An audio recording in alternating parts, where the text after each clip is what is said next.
Good evening and welcome to the channel. If you're stopping by for the first time, my name is Mark. I'll start off by asking you this. Have you found yourself in the deep end recently? Because General Motors is in deep poo-poo. It all started when GM decided to implement their aggressive cost-cutting plan. This plan includes the discontinuation of 6 sedans and the closure of 4 U.S. auto manufacturing plants, and also 1 Canadian. They believe this plan will save them about $6 billion by the year 2020. Keep in mind, this company's been profitable since 2011. 8,000 salaried workers and 6,000 hourly workers will either lose their job or be reassigned to other plants. Vice President of the union United Auto Workers says this: "This callous decision by GM to reduce or cease operations in American plants while operating or increasing production in Mexico and China plants for sales to American consumers is, in its implementation, profoundly damaging to our American workforce." As you may already know, President Trump is extremely unhappy with GM's decision, as his campaign centered around keeping jobs in America. He had this to say: "The U.S. saved General Motors, and this is the thanks we get. We are now looking at cutting all GM subsidies, including for electric cars." Subsidies are a government grant for those that don't know.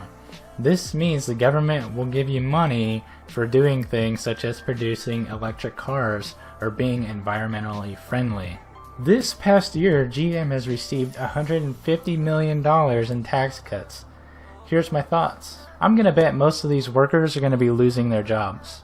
And most people aren't going to be able to just up and leave, relocate without some kind of financial compensation.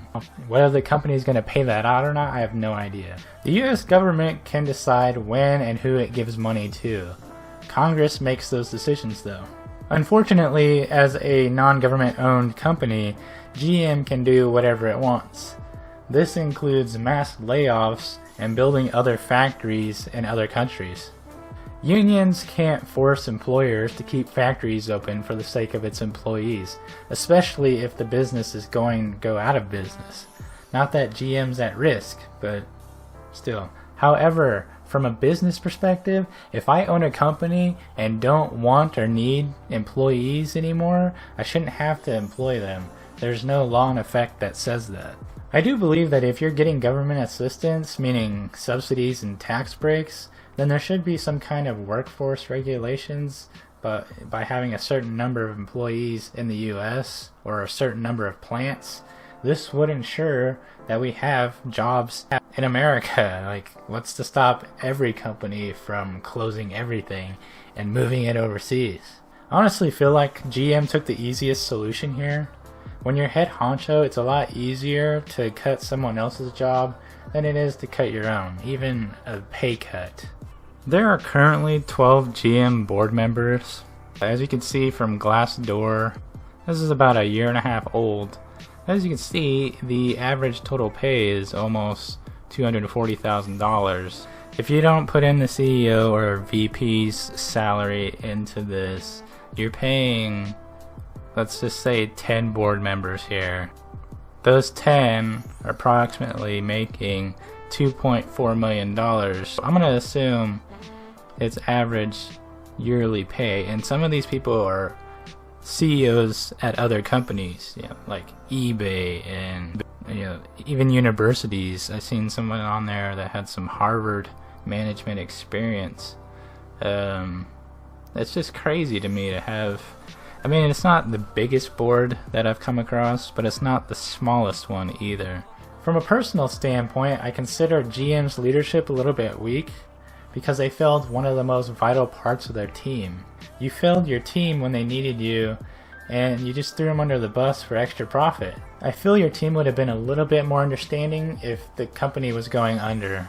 That would be a different story though if GM needed to be saved. They don't. Take emotion and livelihood out of the equation and just focus on the profits. It's a great business move. I mean, what company wouldn't want to save $6 billion in just a few years? No company on earth would refuse that.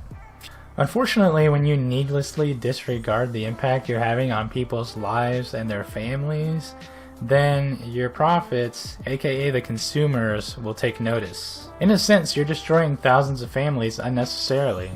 There is no greater good in this situation. GM knew there was going to be major backlash from the public and the government because they kept it a secret.